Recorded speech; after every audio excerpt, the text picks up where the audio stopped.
All right, guys, we have got a cool review of the week. This one is actually from Audible. So podcasts are now on Audible. So if you've got an Audible subscription, you can review us on that site. We've only got one review there, so you can be number two.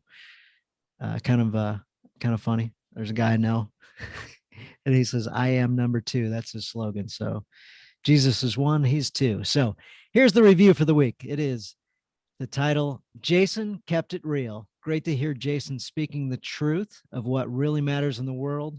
Hard to believe how fast the time flew by listening to it. So that one was episode 10. That was Jason Angelette on the journey of a Christian dad. And oh my goodness, that one was just thinking back to that one was bone chilling. So his wife had died, I think in October, if I remember right. It might have been August. And I think we recorded the interview in January or February. And the topic is faith and marriage, his business. And his wife was a faith to the franchise. So like I was intimidated engaging in any conversation with him because I knew his wife was going to come up and I didn't know what we'd talk about. But anyway, that one's been the most downloaded episode we've had so far by far. People love that episode. And Jason is just a living saint, is how I heard somebody describe him. So if you haven't checked out episode 10, I'd highly recommend it. And now on with the show. So we are here with Eric Nevins. Eric, I'm so excited to do this with you today. Known you from quite some time, kind of digitally, and we've been on some Zoom rooms together and stuff like that. Eric Nevins has a podcast. It's called Halfway There. But how we got connected is he runs the Christian Podcaster Association. So I'm just super fired up to have you with us today, learn your insights that you've learned over the years, and then to just recognize and appreciate you for stepping into something, building a community, and sharing and teaching others how to grow the podcasting world and share their message with the world. So you're just such an encourager to others, helping grow a community, helping grow them, and then also sharing your knowledge that you've learned over the years so generously. So thank you, Eric. Yeah, thanks, brother. Thanks for having me here. I'm really excited to be here, Dan. Absolutely. I only invite Cardinals fans on the show. Yes, that's the spirit. That's the last thing you want is to get a Cubs fan on here, right?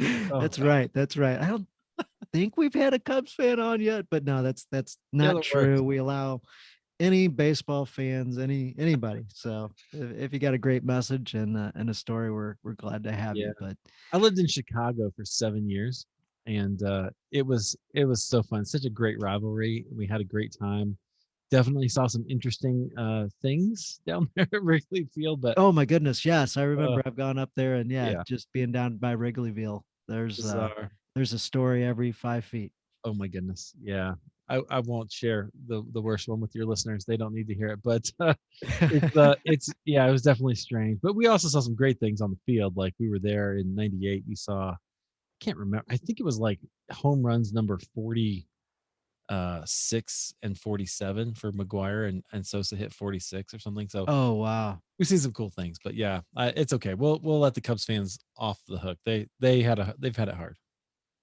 Yes, they have. They have. They got that 1 year that they still talk about, but Love that.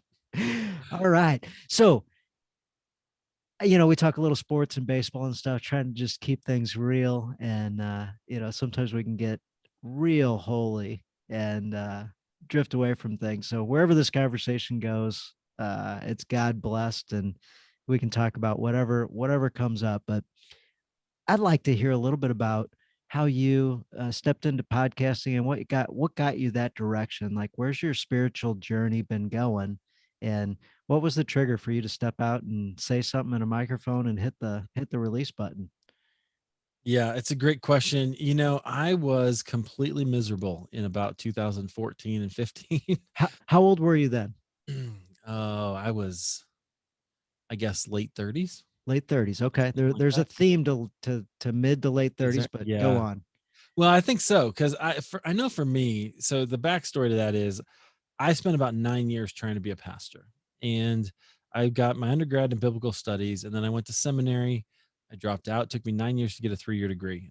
It's a long story, but I dropped out and took a 3-year break, and I couldn't shake this feeling that I really needed um, to go back and just finish that Master of Divinity. So I did, and that is what brought us out to Denver, actually, where we live now. Went to Denver Seminary, and they had a program in spiritual formation, and I just liked the way the school that I went to before was just really kind of heady. Great place, a lot of good people, but it just didn't resonate with me. Plus, I had a whole bunch of other things going on personally in our family and stuff that I was trying to process. So when I went back, I really wanted something to focus on spiritual formation. And Denver has a really great spiritual formation program as part of your NDiv. You get credits for it. But then also, I got an emphasis in spiritual formation as part of my degree. And that's because that was really the question I always had was, how do we grow as a Christian? So when I graduated, though, I graduated at the kind of bottom of the downturn in 2009, Yeah. and there weren't any jobs, and there certainly nobody was going to take a risk on a guy who's spent his last few years in the financial world when they could just get other pastors from other churches that have experience. And I know other people in my class had that kind of same experience, but I thought it was me, and so I was really discouraged for a long time working in the financial world, not where I wanted to be. I felt every day that I went in, a little piece of my soul died because I didn't feel like I belonged there. I discovered blogging. I started blogging a little bit. Um, Quickly found I didn't have anything to say about my topic. I tried some other things, and in 20, I think it was 2013, 2014, I rediscovered podcasting. And podcasting was kind of going through a resurgence, right? Like it was, so it had kind of come out in 2008 and 9, and then was kind of like a big deal, and then kind of waned, and then like you had people like Serial and John Lee Dumas, Entrepreneurs on Fire, things like that that kind of helped it start to ignite again, if I can use John Lee's phrase. So that's how I discovered it, and I kind of changed jobs where instead of waiting for a phone call, reading blogs, I had to work. So I would sit in my cube and I would listen, and I would do things like listen to 40-hour audiobooks about, George Washington, or I would listen to podcasts. And I just eventually was like, I really still want to contribute to this spiritual formation conversation that I care about so much. What could I do? And so I started asking myself that question. And slowly over the next couple of years, I developed this idea of doing a podcast about the Christian spiritual journey, but not from the perspective of me telling people what it's like, but from the perspective of me asking other people what their journey has been like and demonstrating all the stages of the journey through other people's stories. So that's Yeah. kind of See, what you've had some experience with this journey. So that's why the name yeah. is The Journey of a Christian Dad, because you're never quite there. No, you're not. And so I named my show Halfway There, which I always tell people it's two parts. It's one part hap tip to Bon Jovi, because everybody knows Living on a Prayer. Yes. And at least us older folks too. I guess I'm getting to that category. But there's also part of that, just like you said, with the journey where, I think it was my third guest, my buddy Bill Brown. He goes, I don't think we're ever going to stop learning, because you can't exhaust the knowledge of an infinite God. And I went, whoa. And that was one of my first times when I realized how much I was going to learn by podcasting and by asking my friends and people these really, really personal questions about their life and kind of how it went. And I've really learned a lot over. I actually just hit my 5-year anniversary of podcasting. It's pretty cool. So it's funny you mentioned Bon Jovi. When I looked your podcast up for the first time, I'm Yeah. like, I don't remember looking up Bon Jovi. Right, exactly. Yeah, halfway there is, obviously that's kind of his probably most famous song, Living on a Prayer. But I actually really love Bon Jovi, and I don't admit that all the time, but I just, for, you know two reasons. Number one, you look at like a lot of his contemporaries, their contemporaries, they didn't make it, right? They're playing in much smaller venues than Bon Jovi still is, like packing out arenas.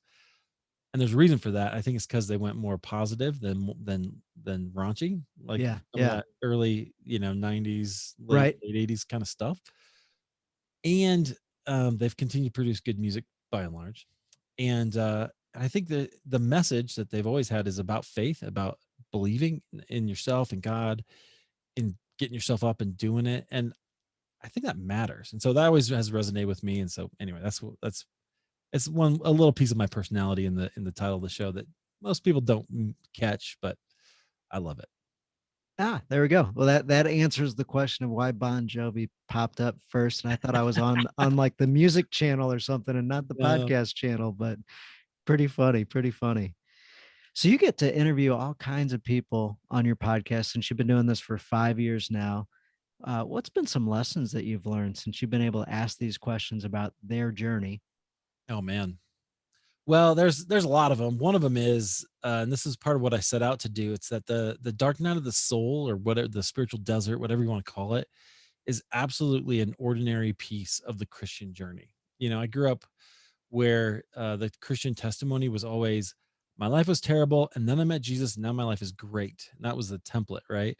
Mm-hmm. Which is true and wonderful, except for all the other things that happen on the journey, right? Like there's more that goes on, and in fact, the desert, the spiritual desert, is part of a documented piece that I think believers in God have struggled with literally forever. So we can go back through some of the saints in church history, or go to the Bible and read some Psalms, right? Read Habakkuk. This is why I talk about Habakkuk a lot, because he's going through a little dark night of the soul, and he finally says, "Hey, I'm going to sit down. I'm going to wait and see what kind of response God's going to give me to this complaint." And he waits, and we don't know how long he waited, but he did. He gives us this really great example of, okay, I have this problem. I'm mad at God. I'm going to go back. I'm going to go ask him about it. And he goes back and forth with God until he reaches a place of worship.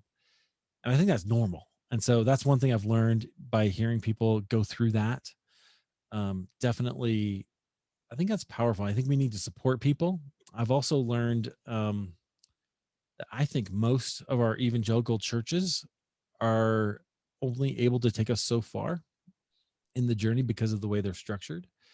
And that's that's disturbing to me. It's kind of one of those things that I contemplate a lot, um, because I don't think we're really able to take people into those further sections of the journey, because it doesn't scale. And so that's an interesting piece for me as well.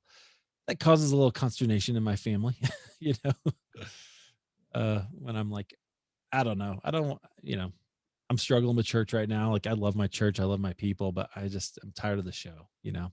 So that's kind of where we're at. Okay, okay. So this is a topic. I was just on another guy's podcast, and he was asking me about church services, and Yeah. he didn't reference specifically the show, but that one.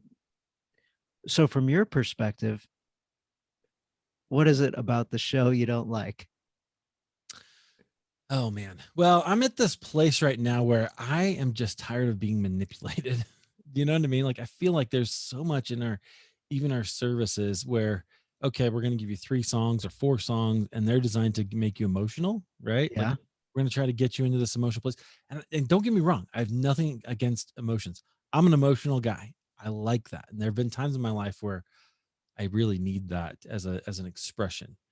Um, but I don't want to be manipulated. And some of these things that we talk about, and that we the ways that we put things, like I get that sin exists, but I'm in Jesus, brother. Like and that means something. That means that I, as a human being, have God inside of me, right? I am like he lives, he has empowered me to do something. Mm-hmm. So that matters. And you look at the way Paul constantly is reminding his churches, this is who you are. This is who you're not, that you're this. Uh, and not usually you are a sinner. It's you were a sinner, right? You were, you know, all these terrible things, but now you're in Jesus, and now you're something else. And so I'm really looking for something where, instead of telling me that I'm a terrible, you know, sinner who's like, I'll always need Jesus, but that's not where we are anymore. I want to be, we are empowered, and we have the Holy Spirit, and he can do whatever he wants, right? So let's do that, and let's ask for those kinds of things. I just don't feel like I ever need to hear another sermon in my life. Like I don't, that's a strong way of putting it, but I'm just kind of over that. You know, I've done plenty of Bible study. It's not that I don't think the Bible's important, but I'd much rather have a conversation. That's kind of where I am now. Yeah, yeah. I personally love the sermons or homilies or whatever where the Yeah. pastor's just talking about something real that happened and relating a story into something that helps you in everyday life. Right. Well, because I think it is like I would love to see, and someday I'm going to try this, and we'll see. And I know I'm not the first person to come up with this. The whole what was that movement? I forget what they called it in the early 2000s was kind of about this. Um, but I would much rather see a conversation if we think about it in terms of what's our goal here. You know, is our Mhm. goal to teach people? The reality is, if we're doing a 45-minute sermon, it's basically a lecture trying to teach people something about scripture, about themselves, and to make them do something, on Mhm. application at the end. We don't learn that way anymore, right? We most even in academia, that's not what they're doing anymore. They're doing group projects, they're doing discussions, they're getting people, okay, do the reading and now let's talk about it. And this is how, and we're finding that that's how people actually learn, and the church is just 500 years behind. Well, okay, we've got to figure that out and make an adjustment. We need, people are craving experiences. Sky Jatani, if you know him, he has a great article from 2019 called "The Case Against Sermon-Centric Sundays," and he argues that we actually should go more toward a, we can call it traditional, you can call it Roman Catholic version of our service, where we center it around the Eucharist, around the Lord's Supper, because that's an experience you can't have online, right? I can get a Right. ton of great sermons. I can get a ton of great audio content that will teach me something. I can't get that. I can't get the community. And that, I think, is really the heart of the church. That's kind of where I am. Yeah, I've heard guys talk about, and rather than say that, I'll ask you a question. What do you think about men as the spiritual leader of the family? You mentioned the 45-minute sermon, so I'll use that as the reference. So the man, does he grab the keys and say, "Come on, let's go. I'm ready to go listen to the 45-minute sermon and sit in the chair until I'm told that I can get up"? Or do you think that's a detriment for men? Yeah. Well, I do think it's a detriment. I think that whole, this is one place I've moved probably in my time being a podcaster, because I no longer subscribe to a sort of complementarian view of the world where the man has to take the lead, and so I hope that's not a problem. But I'll tell you why, because it really, it broke kind of when I realized in Ephesians 5 what is actually happening there. It's a short version. If you look, there's a verse that says submit to one another, Yeah, and then there's a verse that says women submit to your husbands. The yeah, problem is, in Greek, the word submit doesn't appear there. It's not actually in the Greek. You can go look at it. It's not there. It's implied, and therefore it's borrowed from the previous verse, which means it's thematically dependent on the previous verse, right? right, The point of this section isn't to set out gender roles. The point of the section is to say submit to one another. This is what it looks like. Women, wives, this is how this looks for you. Husbands, this is how it looks for you. Children, slaves, this is how it looks for you, to submit to one another. And so I've taken a much more complementarian, or I guess it would be egalitarian view of like we complement each other. And the way that looks in my marriage is, actually my wife is probably the more natural leader between the two of us. And because early on we tried to fit that sort of model where I would be like, okay, well, we're gonna do the Bible study. We're gonna, I'm gonna lead it. And then she would be like, no, we're not doing it that way, or whatever. Not always, but she would right, say, well, we need to do it this way, or she would have her own input because she's a person and she's her own individual with agency. And then I would feel frustrated, like I can't lead because she's not following, right? That's hard. And what I really wanted was a mutual experience where we both show up, we both are committed to this thing, we both take into account how we each feel about it, and then we do it together. And so mhm, I'm much more on the mutual submission kind of side, where mhm. I would like to see that I want my wife to flourish and thrive in Christ and who He's made her to be, as much as I want her to then support me in doing that as well. And she does that really well. So going back, 5 years, 10 years, whatever it was, Yeah. in your marriage, and you're trying to be the leader. I'll ask you a little bit different question. Between you and your wife, who's the visionary? Who's the one that sees the long game? Well, that's me. I would see the long game. Yeah. So I tend to be the one who's like, what if we did this? Like, so a great example is when we bought our house. So it was still kind of 2010, housing prices were still kind of down. And I was like, look, I think we can do this. We've got some money we can put into our down payment. And I think if we find the right deal, we can make it happen. And we looked, and it took me a while, but I had to like just tell her, hey, let's go look at these houses. Let's go look. We had a friend who was a realtor, and finally, once we started to look at them, she got on board. Like, yeah, okay, I think that is a good idea. But it was her that figured out how to get it done, right? Whether with financially and with the realtor. And we looked for a year, and she found a house that she really liked and that she saw potential in, Mm-hmm. even though it was a short sale and there were issues. Um, but we figured it out, right? And so I had to kind of be willing to say, "Come on, let's go. Let's do this. This is okay." And then she was able to make it happen once she had that vision. Mm-hmm. Yeah. Yeah. So as I'm hearing you, that vision, that's the leader. Yeah, right? Here's the big picture. Here's the long game. Let's work on how to get there. Yeah, And your wife then submits or doesn't submit, but she goes, oh, I like that bit. Yeah, let's go. yeah, And if it's detrimental or against the word of God, that's our job to say or yeah, figure out how to say, how to direct, how to guard, how to protect, and how to lead to the kingdom, as opposed to us sitting in the back seat watching our wives run the show, which right, is what 100%. we can do. I was just talking to a guest and he's like, when guys feel guilty, when guys make a mistake, when guys have big sin, they just go in the corner and wait Right. because they don't feel fit to lead. They don't feel Yep. that they just don't feel it. And it's easier to go sit in the corner than it is to step up and lead. Absolutely. Absolutely. Yeah, I can see that. Yeah, definitely. I could see where that would happen. I think it just depends on kind of who you are too. I think there's a lot of personality issues around that too that don't always get taken into consideration. I was talking to a guy the other day and he's like, me and my wife got it. I'm the head. She's next. And she knows she's my number one and my kids are my number two. And he goes, I finally had a conversation with her the other day.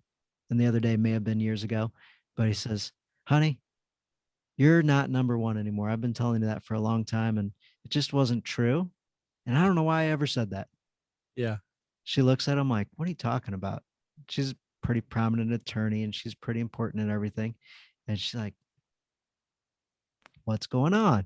And he goes, well, I need to reframe that. If we're equally yoked and the head of us is Christ, Yep. Christ has got to be number one. And you are my number two. I'm not telling you that you've got, he didn't say this, but it's not like you have a choice as to if you get to be one or two, Right. but I've made a mistake. I apologize. And you are now my number two. And she's like, cool, that makes sense. Let's do this. And Yeah. they both kind of rallied behind that, even though they were for Christ anyway. It just took that to a different Right. shift for them and improved their family. Yeah. I love that. I think that's great. I get a little, I'm still wrestling with some of that stuff. Cause I just think I don't like the language. Let me put it this way. I don't like the language of putting ourselves last. Do you know what I mean? I think Mm-hmm. there's value to that, I guess. I think I know what we're trying to communicate with that. But I also think developing yourself is really important as well, right? Finding yourself. So I have on this whole, I love the spiritual journey.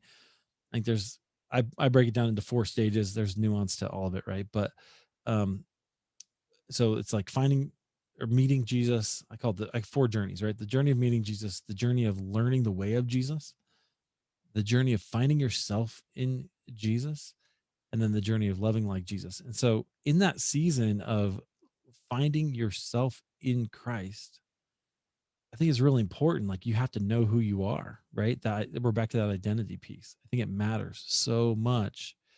Now it is definitely you're in submission to the Lord, right? But he gets to define who you are, and you have to accept that and you have to embrace it. And you have to become that and let all the other things come off. That's why we go through the desert, right? Because that's where he strips away all those things that we were trying to be, that we were trying to do, that people told us we should be and we should do, that really are right for them but not for you, and that's okay. um which is, yeah, that goes into a whole bunch of stuff. But that's where I think it's important. I think the idea of having a self is really, really valuable, and it's gotten a little bit of a bad rap among particularly evangelicals. So i kind of I kind of poke on that whenever I can. Yeah, yeah. Had a guy on the other day. He's got a podcast called the MFCEO podcast, gets millions of downloads, Wow, all that stuff. good for him. He was a pastor in a former life, and he wrote a book called Sacred Drive, and he was kind of talking about that. Like, Yeah. is it about self or is it about God? Is it about others? And he's like, it's really both. It's really, Ah, working on yourself and working with God. yes. I love that. That whole concept of with, I think really revolutionized my understanding of all of that and what we're supposed to do. Again, Sky Jitani again. If you haven't had him, you should totally try to get him because he's really good. Uh, Spell his name for me. I'm like, it, I'm hearing you say it, but it's Sky, Skye, and then last name Jethani. He's on the Holy Post with Phil Vischer. So you okay. can go listen to some of his interviews. You'll see what I mean. But he wrote a book called With, and he goes through basically it's just through the prepositions, right? And he's like, look, so many of us try to live our lives for God. We try to live Hmm. over God. We try to live under God. Um, but what God asks us to do is to live with Him, right? Hmm.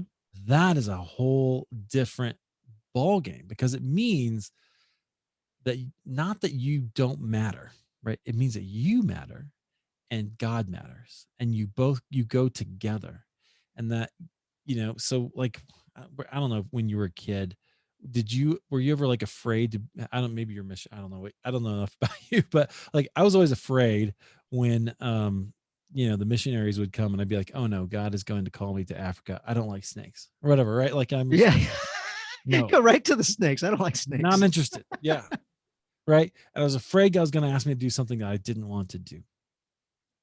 uh and it And I turns think out, we all are. yeah, right, it turns out like maybe, but most of the time when God asks us to do something, it's something He's already put in our hearts, right?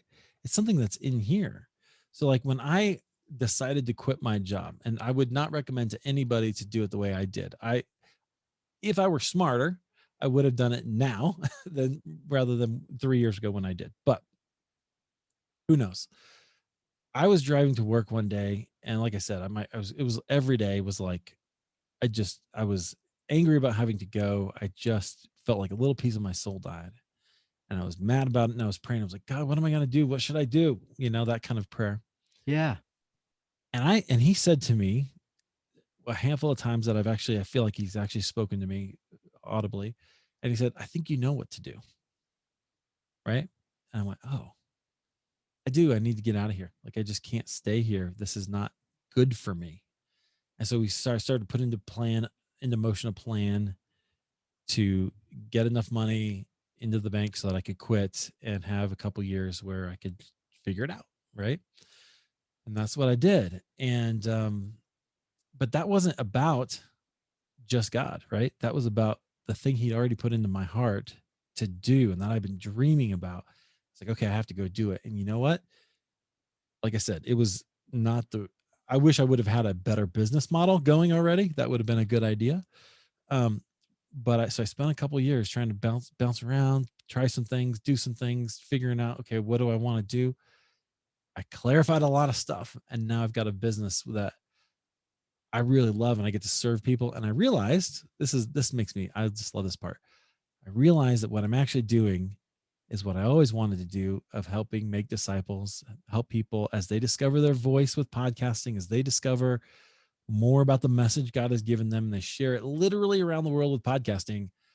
I'm helping them make disciples and I'm helping them become disciples, which is what I always wanted to do when I wanted to be a pastor. And so God really led me exactly where he wanted me to be through a lot of hard stuff that I didn't understand and I was upset about. But here we are, and I'm happy about it. Like it's fantastic. I love the smile. I love the joy when you revealed that, like, I'm doing what I always wanted to Yeah. do. This is awesome. Like, sometimes people say, "Oh, life's great," blah blah blah, and you're like, your face isn't saying that, but your face did. You're like relief. Oh yeah, I went through the hard times, and I'm just relieved to be in a space that I love. 100%. I'm just so grateful. Like so, like I told you about, or I don't remember if did I tell you about who we had this week? We have in our membership we have people come in. Yeah, yeah, One of the guys that we had this week was Jeff Brown. He has Read the Lead podcast. I used to listen to him in my podcast, like or in my cube when I would sit there right. and I would listen to him. And he came and spoke to our group. Like I couldn't believe it. I was the whole time I'm sitting there grinning and just thinking and kind of praying and having this conversation with God. Like I can't believe this is what I get to do now, and I'm so grateful. I'm just filled with this gratitude and joy that I just can't really explain. But it was an amazing kind of moment for me to know that okay, God brought me through all this stuff and then here we are and so I'm optimistic about the future but I think you have to go through that right you have to go through it in order to find who you are. So I guess maybe all that brings me back to the point of finding yourself in Christ, right? There Mhm. were a lot of things I thought I had to do in order to be a pastor, in order to be a I got all the education and all that stuff, but I never really wanted to do all this stuff. I don't want to marry anybody. I don't care. Like whatever. Okay, fine. I don't want to, I don't want to do funeral, like all that stuff that pastors do. Maybe spiritual direction I would have enjoyed, but that's not the way God made me, right? And that's okay. And He kind of protected me from that, and I had to give up all that stuff in order to become the person He actually wants me to be. That's awesome when you reflect back and you're like, "Ah, got it. Yeah, Got it. yeah, I was protected. I was directed. right, I was being led." yeah. Which so friends, if you're there right now, like if you are in a place where you feel like I don't want to be here, it stick to it, right? And see, keep asking the Lord, what do you want me to do? Where are we going? And He may say for a really long time, wait. Remember, Moses had like 40 years in the desert, right? He was literally in the desert. I know I had at least 9 years where I felt like I was exiled. I felt like I was not where I was supposed to be. And it bugged me. I always had that thing of like, this is not, I'm wasting my life. I remember in 2013, I had a ton of panic attacks with that. And that was the theme. I'm wasting my life. What am I doing with myself? Right. But then it was one step after another to get kind of, I remember when I had a big career change and I had that feeling, yeah. my heart was beating 120 beats a minute all the time. Right. Yeah. There Oh, was yeah. no going to sleep at night. It was wheels spinning all the time. And that's a tough one. We've got a guy in our membership or in our Facebook community, and he's going through that right now. So I Yeah. won't mention his full name, but hey, Jay, if you're listening, listen. Dude, it gets better. Like seriously, keep asking those questions. And this is where I think certainly you need community, right? You need to go to scripture, but you need to develop your relationship as well with the Lord, right? And ask him, what are you doing here? What do you want? Where are we going? And sometimes you'll feel comfort and sometimes you'll hear nothing and you'll be like, what's up with that? But if you keep going back over and over again, the Lord is faithful and he will at the right time lead you where he wants you to be. Yeah, you got to take some time to ask the questions and to Yeah. listen and communicate. Listen, it's so rare. Like, I don't know about you, but nobody ever taught me to do that. Right. Like, like that listening to God is so, at least in my circles, we were very heady. Right. So we would say we believe all the right things, but then we don't experience all the right things, which is why my show is about experience. Right. I want to hear those experiences. I want to hear when God spoke to you. I want to hear when, you know, you should have died in a car crash. I got one of those coming up soon." But the Mm, Lord saved her, right? Like, and she is that that changed her life, right? Um, I want to hear my those because I think it encourages us, you know. yeah, absolutely. My 8-year-old, you're talking about listening. My 8-year-old says, "Dad, kind of tired of talking to God." Right? Yeah, So what do we want to do as guys? We would just want to tell, direct, shut down. So instead I said, "Oh, no kidding. Tell me more about that." yeah, And she says, "Well, I keep talking to him and I don't ever hear him say anything to me." I said, yeah, "Well, how often are you talking to him?" And we just have a conversation. She's like, "So what do I do about that?" Like, I'm frustrated. I'm like, "It's a wow. great question. Have you asked God?" She looks at me and she's like, "Well, I guess I'll do that. I guess I'll do that." I love that. And it's like, rather than correct or, direct or point my finger at her or any of that, I'm like, I'm just going to listen to her and allow her to come up with some conclusions, and I'll guide her a little bit. I'll ask her a few questions, but Yep. let her work her way through that, and, probably share a story with her, and I Yeah, and I did. I said, "Hey, I remember when I was your age, and I yeah, remember having the same kind of feeling." It right. felt like a one-way communication, and we knew what we believed, and we are trained up, but at the same time, if God's not talking back to us or we're not listening and able to hear, I'm like, "That's a big deal." But I left all that, I just Yeah, yeah, told her, "Hey, I remember when I was there also, and I've been there too, and I remember being frustrated all just like what you're describing." yeah. "Oh, you too, Dad?" "Absolutely. Like, we're Right. doing this together." Yeah. But how powerful is it to say to your kid? I love the spiritual direction that you're giving her there, like, because you're teaching her that this is normal, right? This is how it Yeah. goes, and then letting her come to her own conclusions. Like, oh, okay, that's it. Just asking questions. So good, and she'll probably never forget that. And the probability is that she'll have an experience with the Lord later, and she'll be like, oh yeah, okay, and she'll never forget that, and she'll never, that those experiences that we have imprint on us, right? Like those are the reasons. Some of the experiences I've had are some of the reasons that I don't become an atheist some days, right? Like, because I know that God is real, I know that He is, and so I go back to those, and we have seasons, but it's okay because that's just normal. So I love that. Thank you. Did you tell her to listen? Did you ask her to, like, just ask the question and listen? Like, did you give her that? Yeah, yeah, I sure Yeah, did. I good. sure did. Yeah. And she's, "Yeah, I listened. Yeah, I listened." That's good. Because in my experience growing up, prayer was always just intercession, right? That Yeah. was it. There was no sense of listening at all. And so that took me a long time. I always say I went to college to learn to study the Bible and seminary to learn to pray, because that was in my spiritual formation stuff. We started doing some of that. That's funny. That's a question that's been showing up a lot lately. People have been asking me how to pray. Yeah. And another question that's come up, and I'll throw it to you, is, have you heard God speak to you? I'm certain I know the answer, but Yeah. rather than assume, I'll let you answer that one. Yeah, yeah, absolutely. So, like I said, that one time when I was driving and God said, "I think you know what to do." I was like, "Oh, I do." I mean, and I did. I just, like, it resonated in my heart. I'll tell you another story though. Um, this is probably an indication that, like, the direction I thought I was heading was not correct. So when I was in school in seminary, my last year maybe preaching, I was so uncomfortable preaching. My first sermon, first of all, they gave me kind of a lousy passage, and so I blame them. We were preaching out of James, which is so hard because it's so disjointed in places. Like, it's not like a story. It's not like so it was like all these disjointed themes. I'm like, I don't know how to make sense of this. I could exegete it like nobody's business because, like, my undergrad's in biblical studies, right? But trying to preach it was so hard. And so I preached it. My dad was there because they said you could bring somebody. I said, okay, he came, and I just bombed it. Like, it was terrible. And I Oh, felt no. so bad. I just felt so horrible. Like, I can remember the feeling in my gut, like, whoa.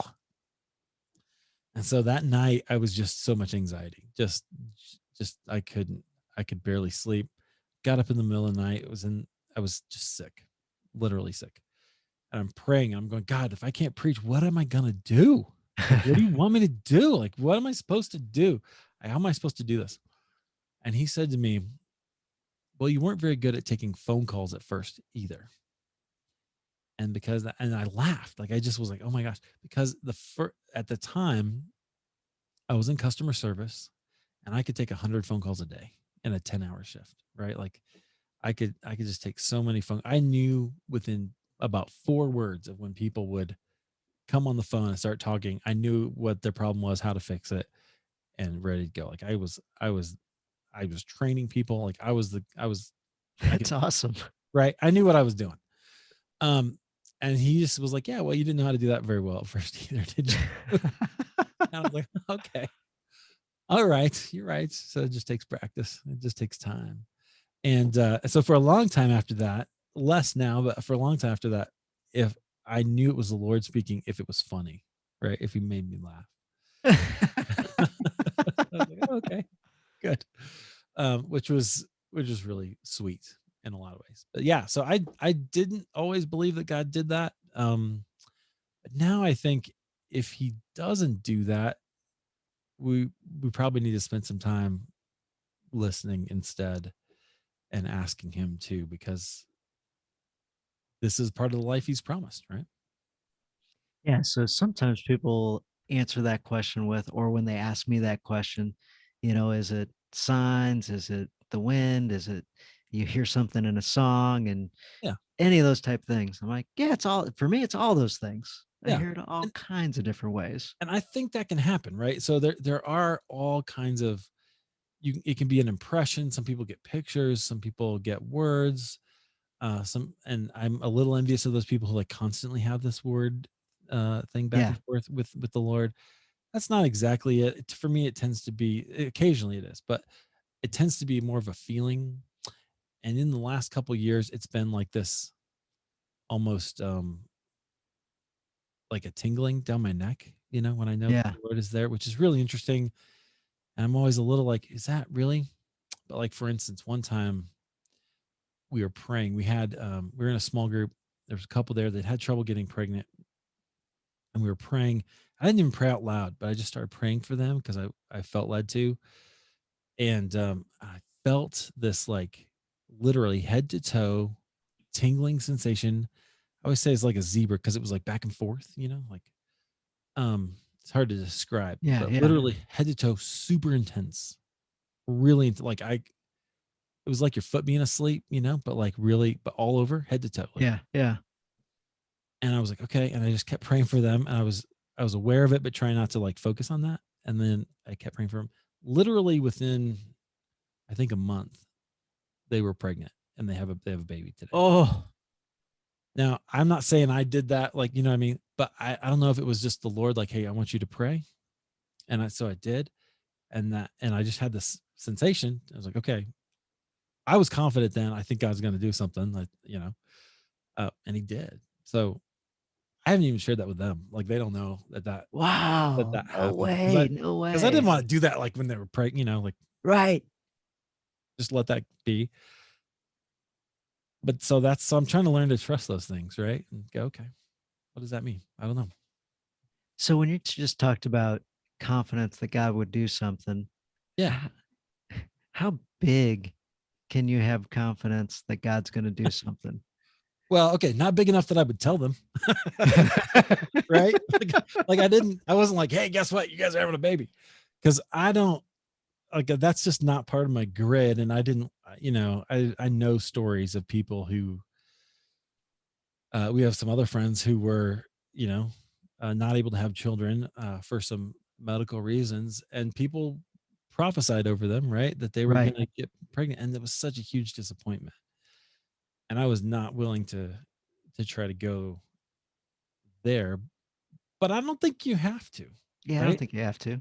I think just trust and just wait and see. I think is probably that might be the theme of my spiritual life. Wait and see. you know. Slightly joking, but I like to be humorous with God also.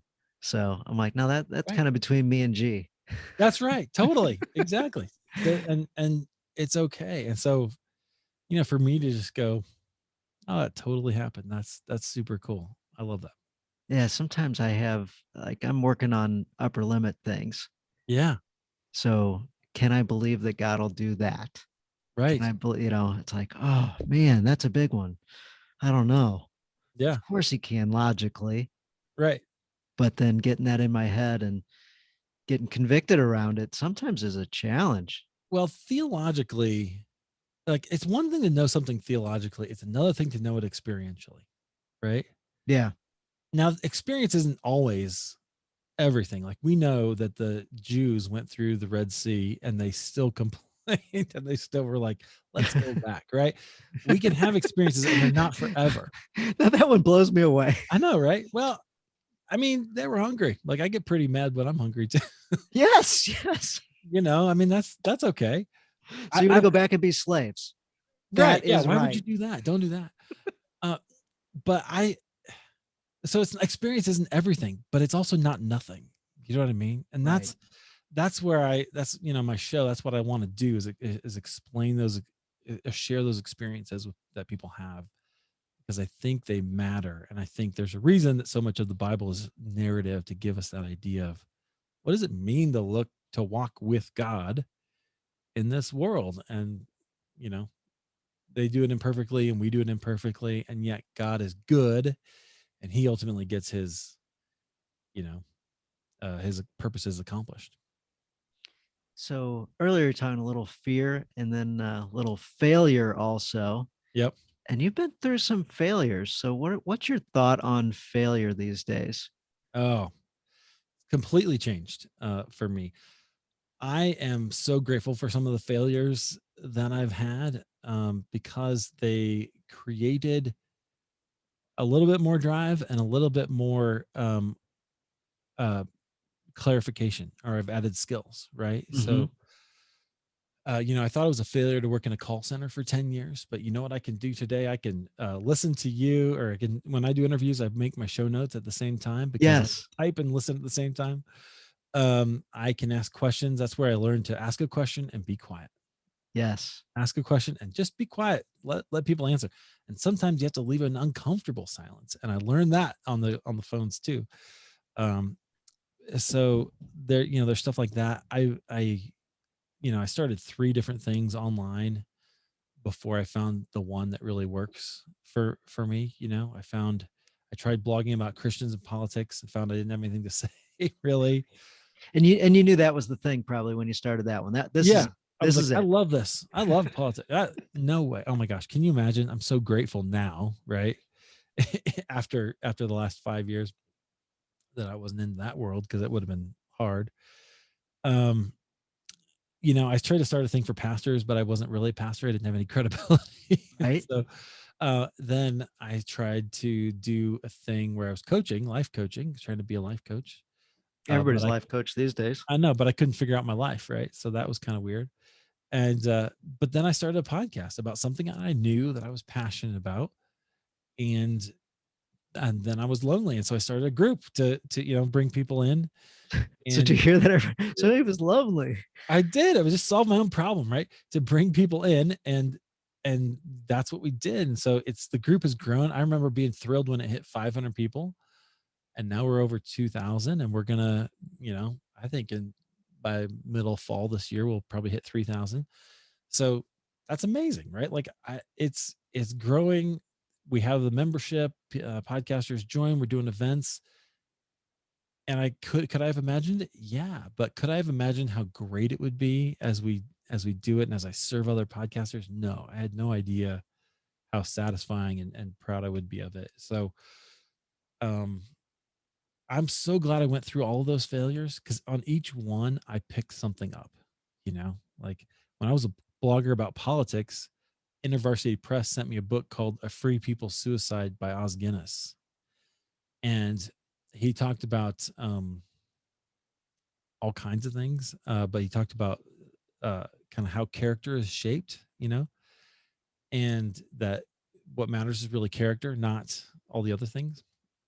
And I was like, oh. Okay, well, how do you shape character? Well, that's why I have a story podcast today, right? Because I realized you look at the people who are shaping our culture, they ain't doing it by telling people what to believe by and large. They're doing it by telling stories.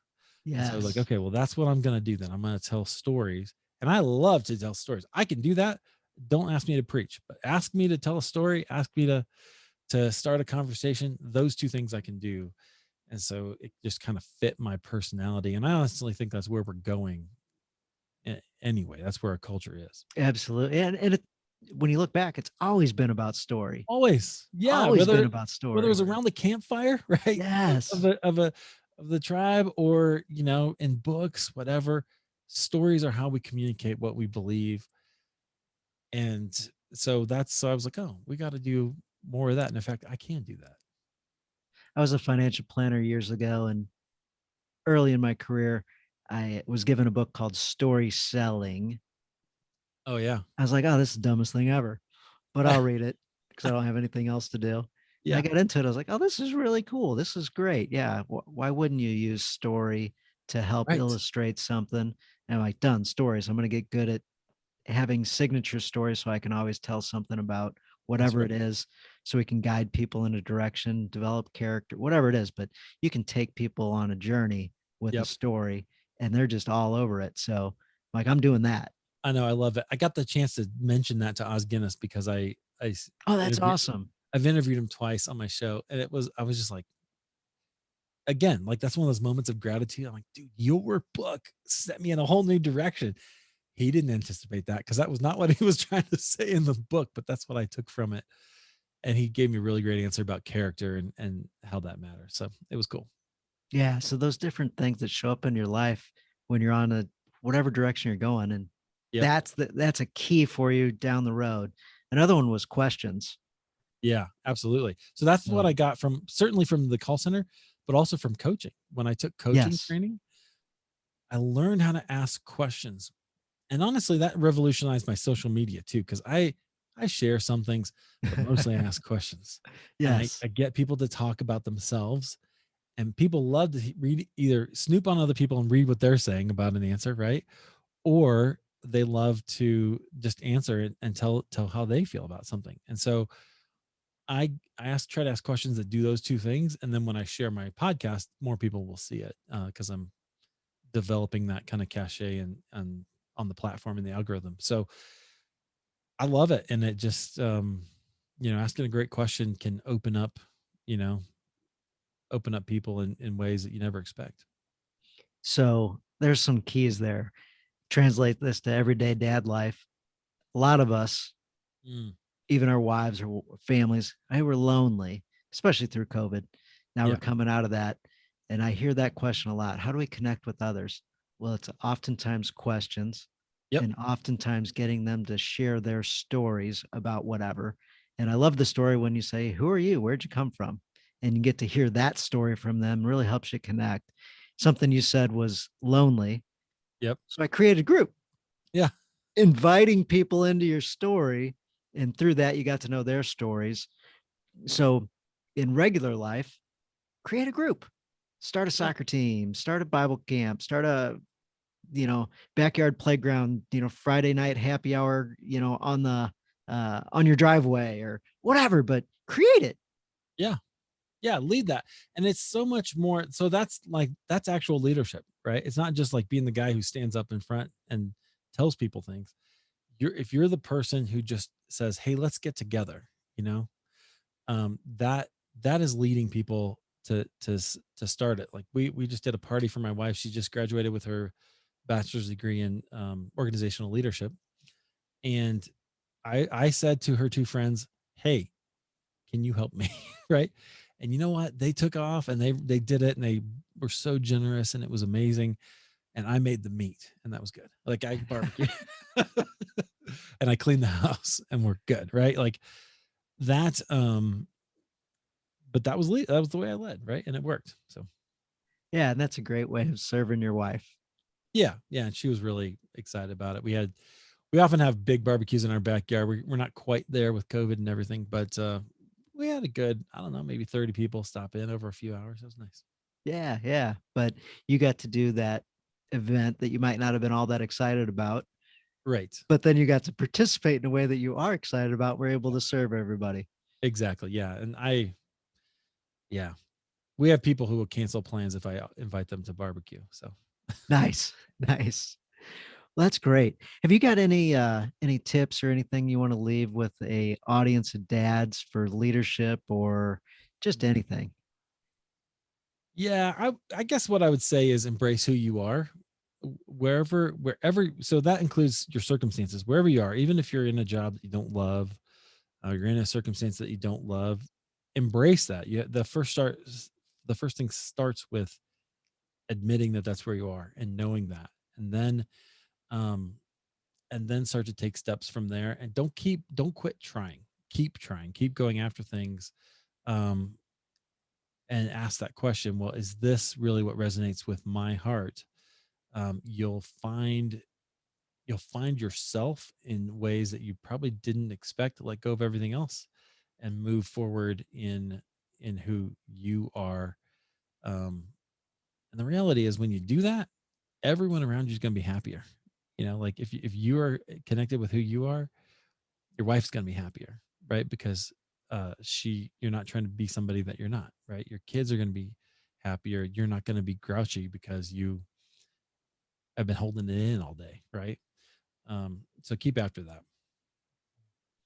So you mentioned appreciate. So I'll throw this at you. Appreciate small things. Yeah. Where does that take you? Well, I love that verse in Zechariah. Don't despise the day of small beginnings. You know, like I started a Facebook group. It was tiny, right? We had a few people, and now it's a big thing. And so you just have to you have to learn those skills. You have to do it little by little by little. And if that's why you never quit, right? Because when you look back and you see how far you've come, you can see all that progress, but it hurts as you're taking that step. I've got this picture from this lake. My buddy and I like to go fishing. We're gonna hike up to this little lake, and it's like, oh, it's a mile. I can do a mile. What they didn't tell us is a mile straight up, right? So like we're hiking, and I'm like, ugh, every so often, and then I would have to look back and go, okay, we're halfway. I mean, there's a long ways to go up, but at least I can see where we've come so far. We've got this beautiful view of this other lake, and it was gorgeous. So be willing to kind of take some time with that. Um, Yeah, you were halfway there. exactly. Ooh, well done, well done. You bet, you bet. But yeah, I love that just appreciation. When I apply that to anything that's going on, today was just a dumb day. I went to a beautiful nature park area and I went running, kind of normal thing I do on Fridays. And there was I'm doing my little cool down, just walking around, not paying attention to much. And I look over and I see this trash, and it's about 1 foot away at the same level as the trash can. Yeah, you're like, yeah, I'm like, you've got to be kidding me. How did they get it right next to the trash can? Okay. yeah, Well, I'll go over there. I'll throw it away. I'm like, well, I appreciate the fact that I saw it and it was close. And what I'm really appreciative of is the fact that I don't have to go seek out a trash can. There happens to be one right there. yeah. Cool. Done with it. Well, I walk around a couple trees, and on the other side, I'll be darned if there's not another pile of trash Oh no, sitting right next to another trash can. wow, Trash cans are empty. So it's not like they're over. And I'm like, oh my gosh, like I get angry about it. yeah, And I'm like, you know what? I'll be appreciative about that. There's another trash can right next to it. And I now have an opportunity to capture this one on a picture. yeah, I'll share it on social media. I'll turn it into a story. I'll invite people in, get some comments, and then all of a sudden from that, hey, what we do is we help clean, and I'm going to share this with others, and appreciation. And I'm like, you know what? I'm even appreciative of the fact that there was a couple things on the ground that I was able to. I'm like, I'm thankful that I'm able to bend over so I can pick these things up and put them, right. because some people can't. I know. Hey, yeah. As we And get older, that stuff gets harder. and I don't think that was the case because it was a kid's meal, but maybe the person who dropped it couldn't bend over and grab it to put it away. I don't think that was the case, but maybe. Yeah, yeah. But it doesn't matter. I'm going to be happy. I'm going to appreciate this difficulty. There you go. and the possibility of it, and just help us get through all this stuff that can get on us. Yeah. Thank God. And so all the stuff we talk about really can be helpful as we're leading our family, as we're leading our friends, as we're being the influence for others. So leadership I often look at as influence. Yeah, absolutely. So I always like to end with a challenge. Can you throw a challenge out to the guys? Whatever's on the top of your mind that you want to challenge men to do something this week? Well, so let's do this. Ask God one question and then wait for the answer and see what he says. So I don't know what the thing is for you, whether it's career or family or just something in your own heart that you're trying to wrestle with. Find one really good question to ask the Lord, not a yes or no question, uh, and just see, and then just wait. And you might have to go someplace where it's quiet to do that, um, but ask the question and wait. Maybe journal, maybe just take note of what you're feeling and kind of be aware of what happens. But do that, and the Lord will direct your steps. That's awesome. I love that challenge. That is fantastic. Guys come up with the greatest challenges for other guys. There you go. All right. Well, I appreciate you being on this episode of The Journey of a Christian Dad. And I appreciate what you do for the Christian Podcasters Association and also just for the community in general and growing the kingdom of God. Thank you, Eric. Thanks, Dan. It's fun.